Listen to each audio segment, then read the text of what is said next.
Yes, he should be excused. Good afternoon to all. We're going to bring this meeting to order.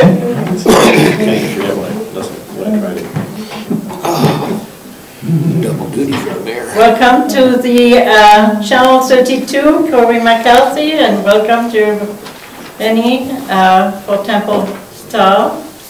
Thank you for all your service for the community. We appreciate that very much. I will start the meeting with an opening prayer, and we'll then turn the time to our delegation. Constable Mike Taylor. Holy Father in heaven, we come before thee at this time in thanksgiving for this wonderful opportunities that we have to serve the citizens of this town, and how grateful we are to be able to work together and to find solutions to the problems that arise from time to time. We pray that we may have an open mind and open heart to discuss issues with respect for one another's position. And we say this thing humbly in Jesus' name. Amen. Amen. All right. Councillor Mike Taylor, if you'd like to come here, you're there to report on the quarterly report, and we'll be glad to hear you. Okay, so for the first quarter statistics, I understand you have the numbers in front of you. I'll just read off the numbers real quick first. For personal offenses in the town of Cardston, we're at 23 for the first quarter. Property offenses, 49. Other criminal code, 53. Drug offenses, 4. Federal statutes, 1. Provincial statutes minus traffic, 331. Provincial traffic, 75. Criminal code traffic, 3. Collisions, 23. And intoxicated persons lodged in cells, 107. I have the comparisons from last quarter as well as last first quarter. If you'd like me to go through those as well, which would you like first? You know, we have, I took the time to look at 1 year ago, the same quarter, but if you want to compare them over last quarter, if you see some anomaly or some trend, or Absolutely. I mean, 2 doesn't really constitute a trend, but absolutely. There isn't a lot of big changes. There is some large changes in comparison to last quarter and the first quarter of last year as well. Namely, the first one would be the drug offenses, okay, for this quarter. And what we attribute that to at this time is more education on the public. They're seeing a lot of what's going on that our community as well as the Blood Reserve is facing with the fentanyl pills, and they're understanding the consequences behind it. So a lot more people are willing to come forward, since a lot of people have lost family members and friends. They're willing to come forward and talk to us and help us with that problem. And so that's what we're attributing that increase to that number to. The next big increase that we want to talk about here is provincial traffic. From last quarter, it's up 20, and from the first quarter of last year, it's up 23. A lot of that being attributed to is simply our manpower numbers. We are just about at full strength, and as of the week of the 27th, we will be at full strength. Corporal Hodge will be starting that week. So there's more of us out and about, so we're able to simply bring those numbers to what they should be for what we're looking at for that. Okay. Question. Yes. Does that include the sheriff's report, the sheriff's statistics too, when they come in? Because they come into town now and then, eh? Yes, that doesn't include that. That Okay. just includes the Cardston detachment. Is there any way we could get those numbers from them? We could see if we can talk to the Alberta traffic portion of it and see what numbers we can get. That would give us actually a more accurate count of what's up there. Thank you. Constable Mike, when we talk about provincial traffic, what are we talking? Provincial traffic will be everything from speeding, seatbelts, stop signs, equipment violations, Crosswalks. Yeah, crosswalks. You name it. If it can be written in a ticket, that's for traffic reasons. that's what that falls under. Provincial statutes minus traffic are going to be things like the Gaming and Liquor Act, loitering, petty trespass, stuff like that. Where does distracted driving come in at? That would be the provincial traffic. Is that right? Yeah, absolutely. And is that increased? I don't have that number with me specifically. I haven't broken that down if that's increased, but it is one of our primary mandates is to keep an eye out for that. It's one of the fairly new ones out there, and so we're really pushing to make sure that people are educated on it, as well as to ensure that when education fails, that enforcement action takes place. You mentioned loitering. Where does that come into the town? Because we certainly get a lot of people wondering about that very thing. Yeah, and I know Sergeant Semenak has talked in depth on that matter, but it would fall under the provincial statutes, right, for loitering, if it's a loitering offense, right, and if regardless of whether the charge is late or not, it's still scored as that, right, and so that would be under the provincial statutes minus traffic. I'd like to go back to the distracted driving thing. I spend all my days in Lethbridge, and they're coming out with these super signs, and that is very distracting. Yeah. To a driver, you know, the electronic signs. How does the RCMP sit with that, and the province sits with those? Any sign that's on a highway, right? So 3rd Ave, it's a highway, right? Main Street, it's a highway. So any provincial road that falls under, whether it's in a municipality or out in a rural area, it falls under the highway traffic mandate, right? And so anyone that puts a sign on a road has to comply with conditions from Transport Alberta and stuff like that, right? So there is certain requirements that they have to meet. It's out of our hands, and at the end of the day, the way we look at it is if it's approved to be out there, it's approved to be out there. I can't believe that those signs would be approved. Some of those are pretty bright, absolutely. They're bright and they're very attractive. Mm-hmm. Yeah. They really draw your attention to them. So. But here, those infractions are within the town. Yeah, these are just simply within the town. Right. Okay. All right. So, any other questions for our constable? I really would like to thank the force for all what you do. I think education of the public is important. We had a press release in a paper a week ago regarding the conversation I had with Zane regarding the detachment. And I think it's very important for people to understand the mandate that you have, that is not only Cardston, but it's a very large county, and it's also the villages, and that we will see the force apply as much of their manpower to fulfill the mandate that we have with the town in terms of safety and security. Absolutely. It will take time. Yeah, and it's a fine balancing act, right, as to, for us, right, and we go where the calls are, and obviously if someone calls us to Glenwood and we're down in Etna, obviously we have to go deal with the call, right, but at the end of the day, it's something that we've been doing for many years, and we've been able to make it work, and we'll continue to make it work as well. Yeah, so please send our welcome to your new sergeant, and welcome to all your force, and Thank you. we pretty well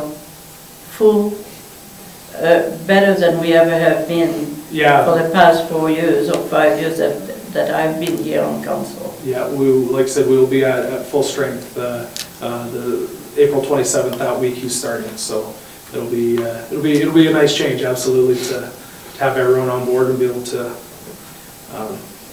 work a little smoother. So that is a good news for us all. That is very good news, yeah. Thank you. Thank you. Anything else, Councillor Creed? One question I wonder about from time to time, maybe it's been answered before, but on the persons lodged in cells, we know that that's person days, and it's not, and it's probably a lot of repeats. And I'm just wondering if there's any way, or if it's inappropriate to find out actually the number of persons you know, minus the repeats, you know, because I'm sure you have a certain, I guess, called clientele that Yes. you lodge on a regular basis. Is there? So note this here. I can tell you that the commander of the detachment in Seminyak has done a tremendous job starting to log those people properly and to have a proper identification and proper protocol around the keeping of those people in sale, so which was difficult to do when the manpower was so low. Well, and the difficulty really came from when the Blood Tribe force was lodging prisoners in our cells at times where we weren't around, right?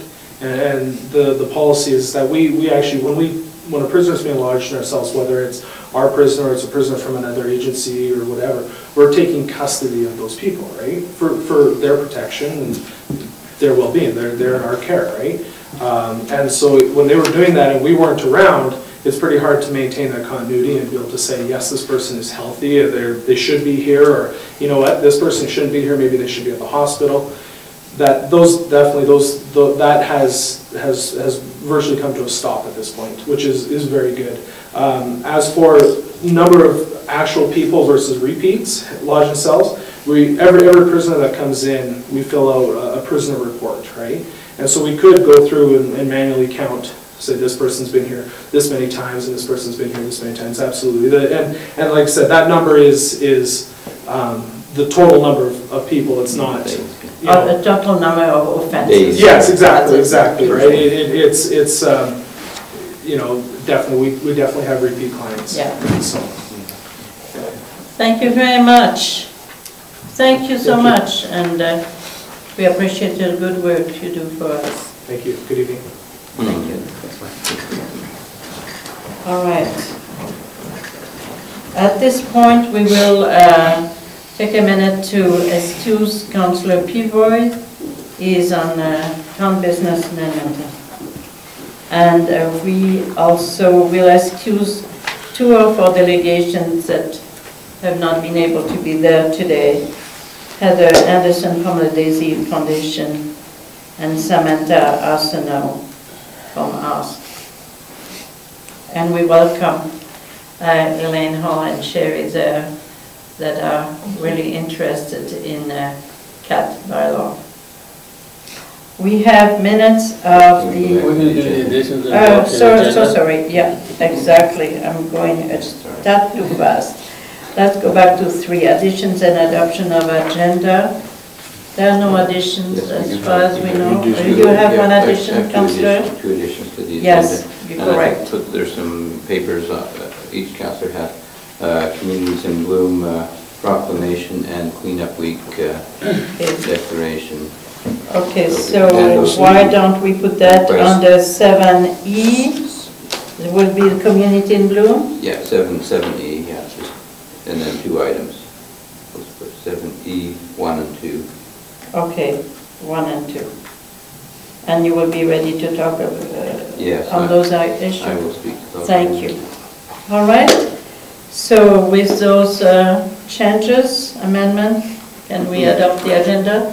I'll move to adopt the agenda. Thank you. Councillor Barfuss made that motion. All in favor? Thank you. Motion is approved. Let's go to 5, adoption of minutes of March 24th.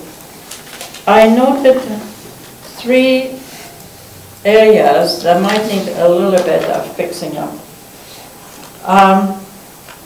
If you look under motion 1540, okay, so it's the very bottom of the page. Are you with me? 1540. Okay. If you look at the way it reads, draft council remuneration policy R-8-3, it talks about the changes to the council remuneration policy. Between that and the motion that was passed, there is council reviewed the schedule for addressing the items in the George Goff report. I would suggest that you put that above the council review, because we did that, so that the remuneration and the motion are together. It creates continuity in our thinking. The other area is, turn a page, is under max load, or go page 2 of 3. Electrical installation charges. It's just for a little bit of clarification, where it says on the 3rd paragraph, council discussed the request for max load that the electrical installation charge building be waived or offset. What we really discussed is that the labor and machinery be waived, but not the hard cost of the material. So it should have in bracket after waive labor and machinery. That's what we spoke about, just for clarification. He just gives a figure. Yeah, but just at that point, that was just clarification, because when you read it, you don't really know that the figure corresponds to labor and machinery. On the very last page, on the China House, council reviewed the letter from the China House requesting a letter of support regarding a March 28th concert. If you remember, council, it was not a letter of support, it was for financial support. And we did not take a decision on that one. So those are the 3 points that should be maybe fixed. So I need someone to approve the minutes as amended. Councillor Edmonds? I'll move the minutes as amended. Thank you. All in favor? Thank you. Minutes are important to me, they need to be correct. And Graham, thank you for all what you do, because we truly appreciate you putting up with us, and sometimes we're not exactly very clear either. We'll get better. Okay, 6, business arising. The bylaw 1632, which is a draft at this time, the CAT bylaw. I will ask Jeff to do a presentation. From all the presentation we had and all the letters we received, we have compiled some ideas, and Jeff has taken the time to make a little bit of presentation for us to make decision. Thank you. I apologize, Council. Lloyd and I hadn't had a chance to go over this thoroughly before I prepared the agenda package, so I'm bringing this to you cold for the first time.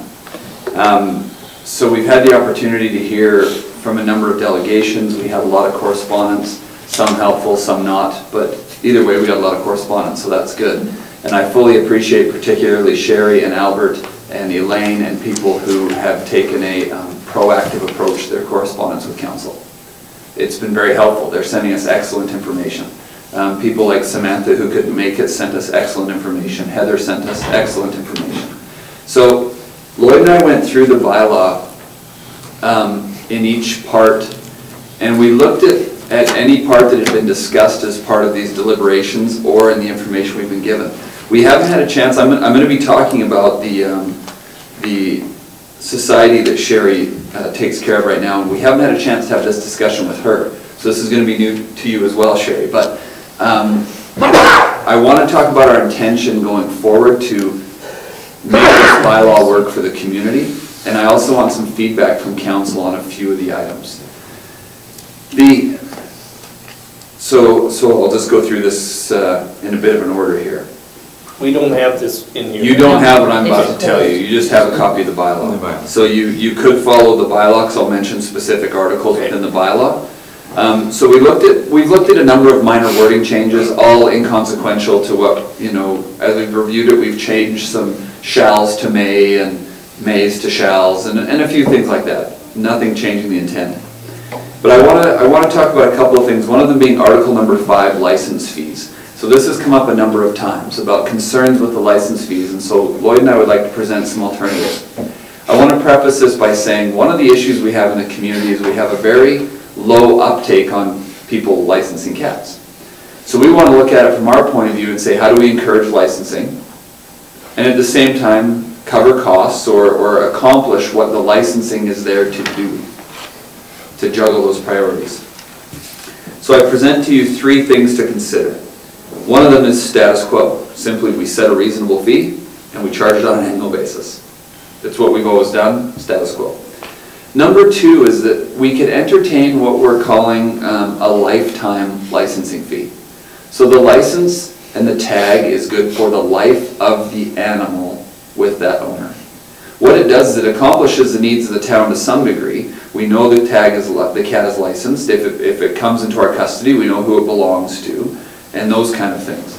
So it accomplishes that, and at the same time keeps the fees of an annual renewal down. Now there are some logistical things we'd have to work through, but in theory it could work. The third idea is a partnership between the town and the Animal Safe Home Rescue, whereby the town would charge and collect an annual fee, much like we do now.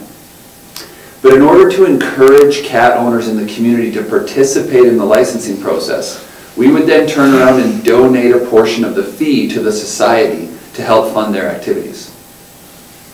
So this way, those who have cats and want to see programs and societies like the one that Sherry and Elaine belong to, healthy and active in the community, potentially they may be encouraged to register their animal on an annual basis, knowing that the society is a recipient of those same funds.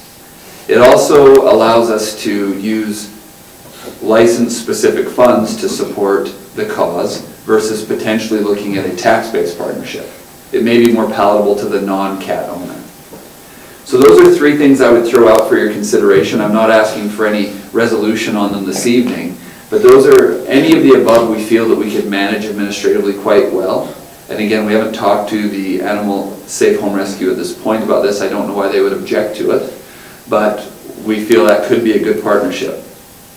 I want to talk a little bit more about the society and these further things. I'll get to some other things, but as Lloyd and I talked, we really want to see if we can more formally and thoroughly establish the relationship of our animal control officer and the town and the society that's doing their good work, and still allowing them to maintain their autonomy and their grassroots initiatives.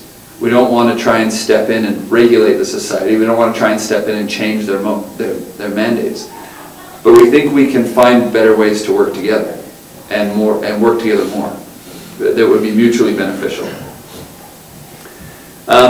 So the next item specifically, item 8G.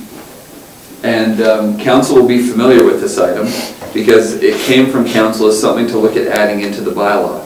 And this was the additional fine if you didn't contain your animal while it was in heat. And Miss Dawn Collins talked last week about the difficulty of adjudicating that, and that perhaps it was a little more difficult than it may be worth. Our recommendation is that we don't put that in the bylaw, and simply if we catch a cat, regardless if it is or not, it's at large and subject to the fine. If it's out, it's at large, and it would be subject to the fine for being at large. So that's... If it has a license tag on it, you mean? If we know there's an owner, yes. Yeah, for sure. This wouldn't obviously apply to ferals because there'd be no owner to fine, but yeah. So that was, I know Councillor Creed, this was something you brought up specifically. Well, this was it was in the dog bylaw, and I thought it would probably apply as well to cats. I mean, you know when they're mating. I mean, because there's a lot of activity with the cats and the noise and the things that go on. So I wasn't aware that it would be difficult to know. Yeah, I guess it's the bylaw officer doesn't observe them as thoroughly for any length of time, right? He's there in a moment. So in response, we just felt that could be really problematic. Yeah, well, if it's not enforceable, you know, I've got no problem with, you know, just. And we may want to look at it in the dog piece as well, the dog bylaw as well. Mm-hmm. But I just throw it out for your consideration.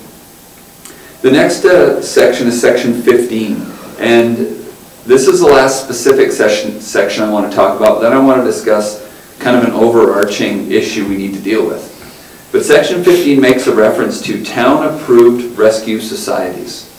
Now this is in reference to the amount of animals anyone could have in their home, which it says that if you're a part of a town-approved rescue society, that you can have so many animals up to so many days. And I don't have it right in front of me, but yeah, so 5 for 90, is that right? 5 days. So what our discussion was with Lloyd and I, and this goes back to the philosophy between the town and the Animal Safe Home Rescue, is we feel that any efforts we're going to put forward to deal with feral cat colonies or cat issues need to be dealt with through a town-approved rescue society. That we're not trying to coordinate with a number of different individual, well-intended people, don't get me wrong. But if we're doing a coordinated effort through the society, we feel it'll be more effective and it will be taken care of better. The other thing we would hope it would do is if the community knows there is one endorsed society that we're working through, that may encourage those people who are cat owners or cat lovers who have stood on the sidelines and not offered to put in and volunteered with the society to get involved and volunteer with the society, and hopefully strengthen the numbers of the volunteers within the society if they know that the town endorses. In this case, I would suggest the Home Safe Animal Rescue Society. So with that, I mention that part because this town-approved society was brought up in the bylaw.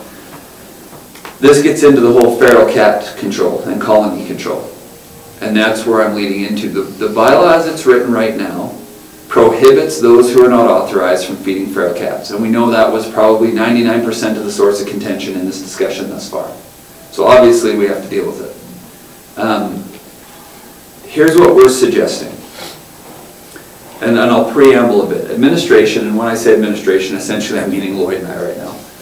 We understand the intent and the theory behind trap, neuter, release programs. Not as thoroughly as others, don't get me wrong, but we understand the principle of it. We have in the past, and we have again recently, reviewed the literature of best practice on the subject. Thanks to a lot of great people who sent us really good literature on the subject. We don't have right now the exact prescribed details of how a program could run within the community.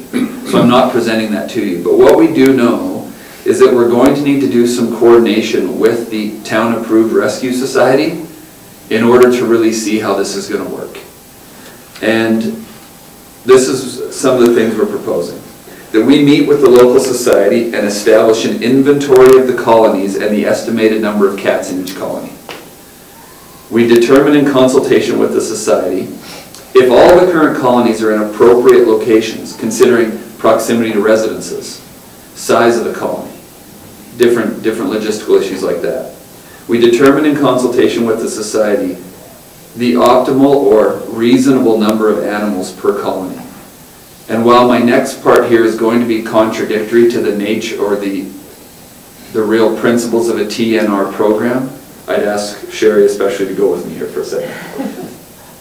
If we can establish what a reasonable size for a colony is, that we would, in cooperation with the society, try to relocate, potentially through the barn program, the rural programs, through the adoption agencies, in all ways humanely as possible, any excess numbers that maybe some of these colonies that may be getting just a little bit large.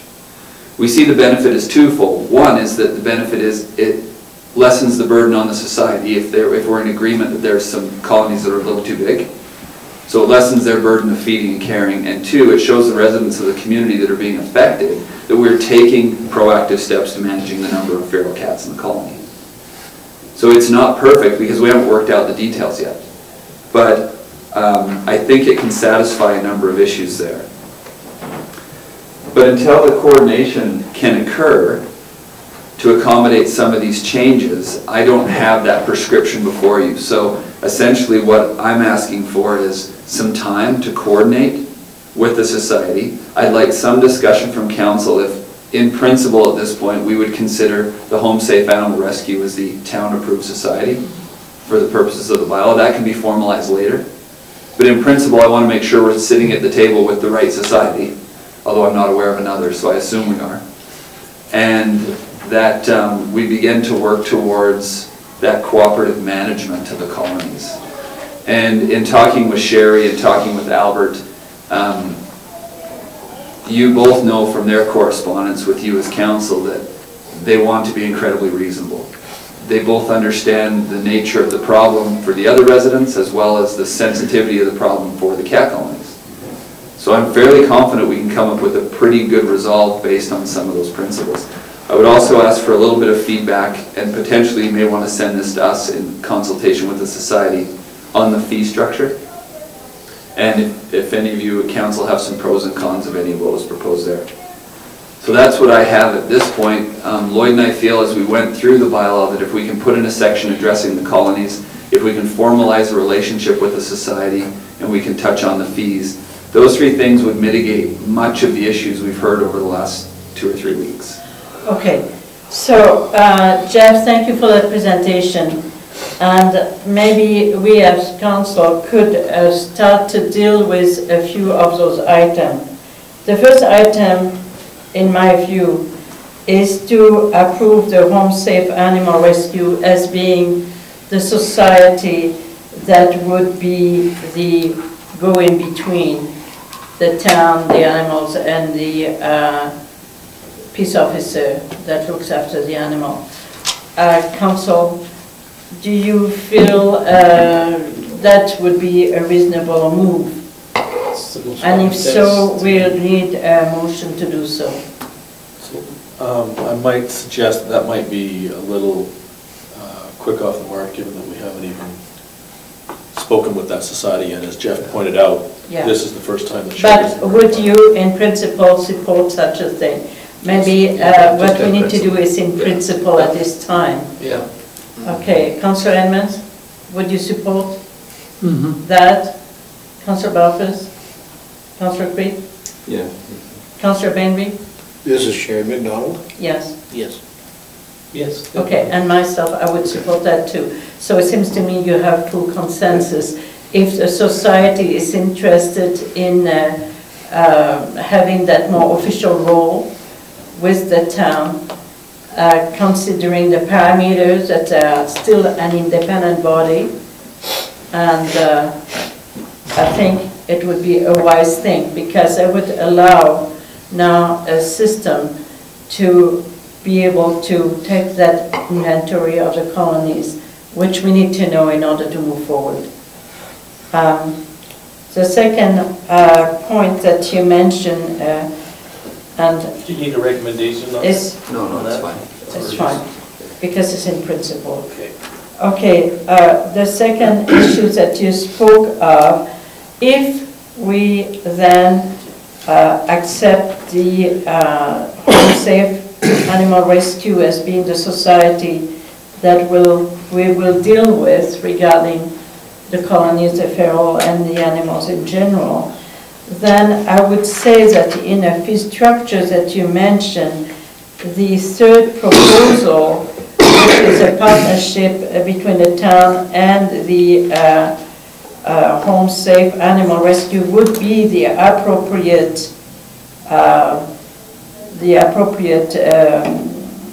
fee structure. Would have something to do with the licensing, would be an annual licensing with a portion donated to the society for the care of this animal.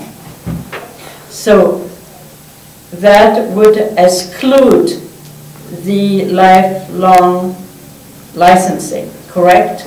Yeah, correct. I'm not proposing that there wouldn't be sufficient revenue to do a lifetime tag. Exactly. And then shut down. So the intent, in both cases, we were looking at how do we increase the subscription rate for tag holders. A, it could be lifetime, because it's just financially cheaper. Right. Or B, if there's a portion of the proceeds go to support the society, that people may be very much more willing to get on board, knowing that that's where some of that fee is going. But they're mutually exclusive. Okay. I'm not proposing that they're the same thing.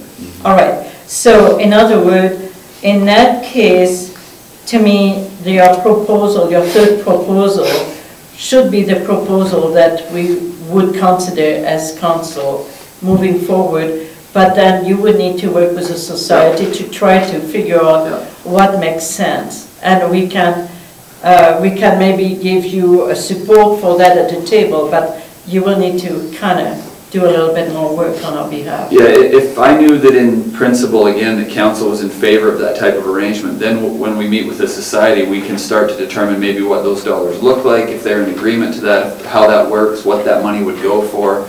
And again, I want to be clear, this is in no way intended for us to formalize that society or to get involved in their administration. No, because they have to be independent Yeah. body. But under the bylaw, it requires a town-approved society. Right, So that okay. would do that. Councillor Bengry?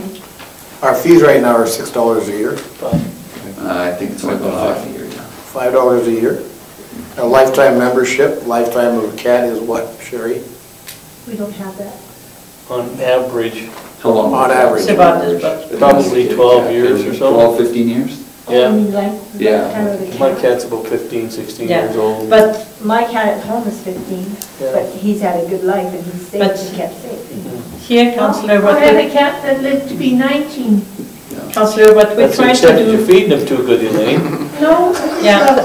Councillor, what we're trying to do here is to make sure that if we are to help that society and work with it, the idea would be to be able to have a portion of the revenue from the licensing go back to them for their support of those cats and for doing the pumps, etc. Myself, Mayor, I'd pay $50 a lifetime membership over $5 every year or $6 every year.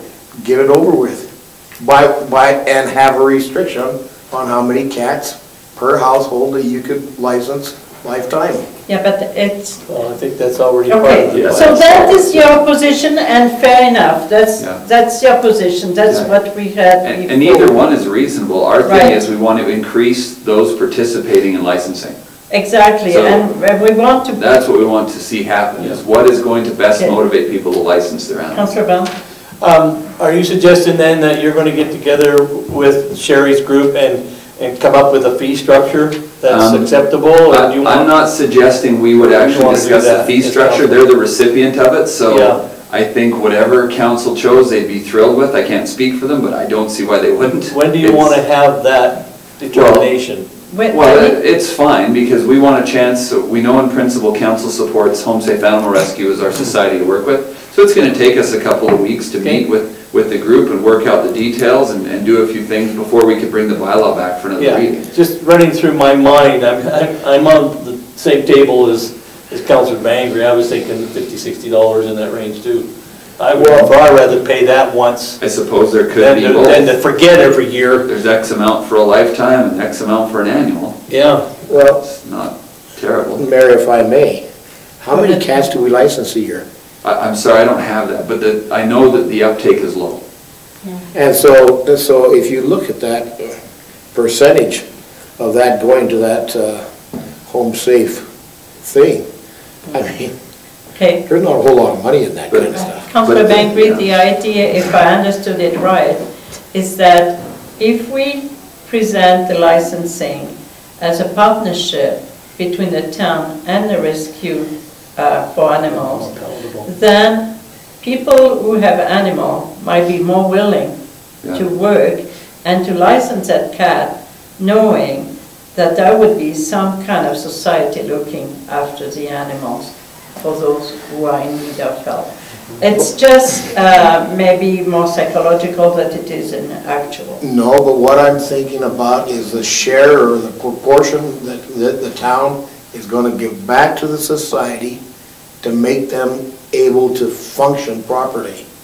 And a lifetime membership, you can take that fee and divide it a lot easier and give them a little bit more money than you can on a $5 fee every year. But it is one shot and that's it.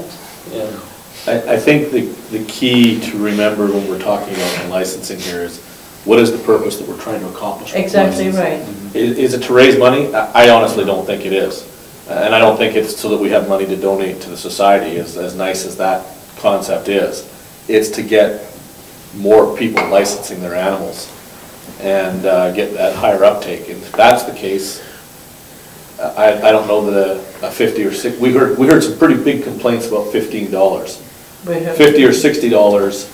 That's a lifetime as opposed to a It's the yearly. dollar amount though that was the Yeah, big, exactly. it wasn't, then my question to you, Councillor Barfuss, is we're supporting a trap, spay, neuter program. Where is this Home Safe Society gonna get the money to spay and neuter? Good question. So the first part of that answer might be that we already do some of that as a town. We pay for a significant portion of that.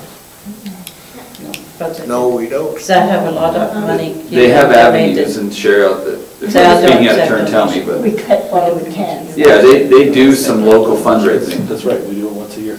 There's some significant money that goes into that. Yeah. So the society now would get the revenue from the same place they do now. It's really grassroots fundraising. Yeah, And donations and support. And it's not a lot, that would be a safe bet, You know wouldn't how it, many Sherry? bottles it takes Yeah. to get $20? Yeah, it's a lot of bottles to Okay. take care of one animal. All right, so But es- yeah, essentially, in principle, I'm not so sure that we have the full answer for Okay. you. okay. And we So can work in- out some scenarios. Yeah, in Yeah. principle, we support you working with Yeah. the society, if the society accepts to be that entity. Yeah. And then I think the detail will have to be worked out yet. Just a comment, and I said this at the last meeting, I don't agree with the $15 fee, I think it's too high. I still think the $5 to $7 range is more appropriate, and that's much more palatable if you ask if they want to pay $5 or $7 a year or $50 over a lifetime. I think then it becomes a lot more reasonable, But so you that's my al- feelings. You also have to know there is a certain cost in having an animal control officer. And in fairness, when there is a service, there also need to be a fair compensation for the service. I just was kind of wanted to suggest back that, you know, like if it was a $10 fee and you knew that half of it was going to promote the, you know, the health and safety of animals, that might be more palatable as well. Absolutely, I don't have a problem with that either. And that's probably Yeah. that's the idea, that's what Yeah. we're trying to go towards. Agreed, yeah. Okay? Yeah. Okay. All right, so, thank you. Sounds good. So, do you need any more direction? No, we will contact Sherry right away, and we'll try and set up something to meet with your executive, and we'll start to work on some of these points. We'll just Thank hit you. them piece by piece and come up with that satisfactory bylaw. Okay, thank you. Councillor One of the things that came up as I was going through reading the letters that were sent in is there seems to be, and I don't know where it is because I couldn't find it when I looked on it on Facebook, but there's an animal rights Facebook site that has been talking about our bylaw here, and it appears from the comments that were received that there may be some misinformation that's there. I'm wondering if there's some way of having a more educated piece put there so that people are getting the right information? I think Jeff could address that because he already has moved one step further. Yeah, I think, and Sherry and Albert and also Samantha and Heather have tried to deal with that with their groups. So they've sent some correspondence, and I will say that the correspondence has dried up completely that we're getting in the office about the subject. Yeah. So we haven't received anything, and in fact, to council's credit, there was a toast in the Herald yesterday from someone, and in fact, I happen to know who it was the same person that put the roast about you the week before. They then put a toast about how nice of a meeting it was and how good of a council and open to hearing you were, and that it looked like things were good. And Sherry, I know, had sent some discussion to some of her people, and I can assure you that the correspondence has completely dried up probably since last Friday. I haven't seen anything. So I think that's being dealt with internally. Thank you. Thank you, because when I saw the roast also in the Lethbridge Herald, I was really frustrated thinking people write a lot of things and are totally misinformed and go on emotions rather than facts. And I'm glad that once I had the facts, they were able to write something more We were here. more appropriate. Yeah. Because some of the correspondence of the people, if we may address that, well, since it was a lengthy correspondence. There are some people that think that council can be trashed and bashed whichever way they're pleased because they are behind an email address. It's not appropriate for anyone at large or the people of our town to address council with such lack of respect. And it disturbs me to think that citizens feel that's appropriate. We have been elected democratically by the people of our town, and we deserve some respect, no matter how much we disagree on issues. And I think the public needs to know that. I would continue with that. I would draw, if you haven't, I'd draw your attention to Albert Schindler's email. His second email really I thought was well done. I asked him if I could put that in the package, speaking to exactly what you had to say, that addressing council with disrespect, you run the risk of being treated disrespectfully back, and that he felt respect was in order. And I appreciate Sherry and her whole group of maintaining a level of respect through this whole process. And I'm appreciative, Sherry, of your group for distancing themselves from those very poorly Totally uncalled for. on-call Yeah. emails that we received. They were so wrong, so disturbing. It was pretty nasty and ugly, I think.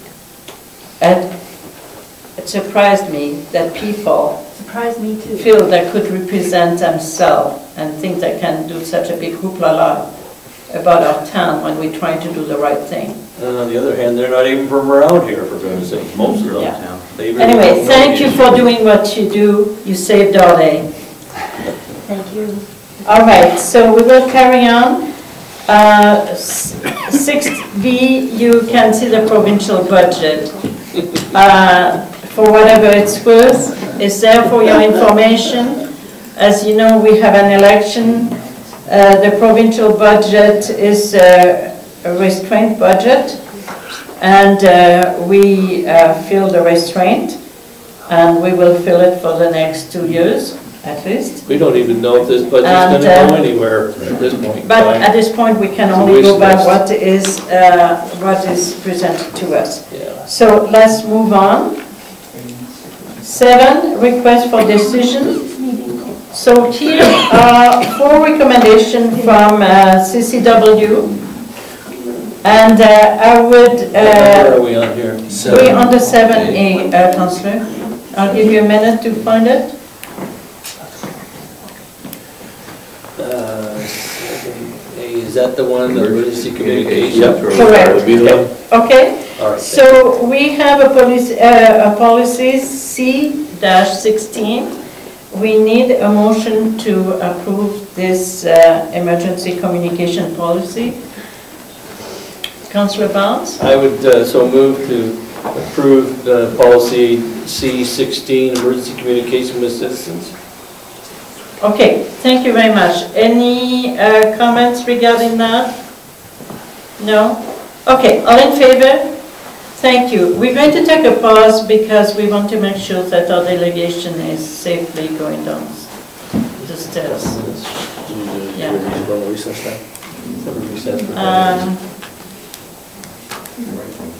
If you want, we can recess for.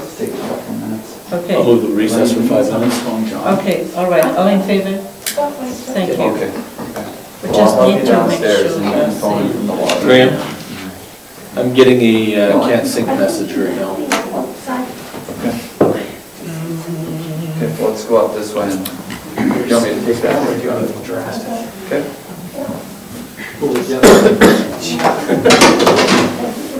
Annie, thank you. I know you cannot be here for long. See what happens. She says there's a problem with my OneDrive. And I've opened them all before, so it's there, but Try different apps.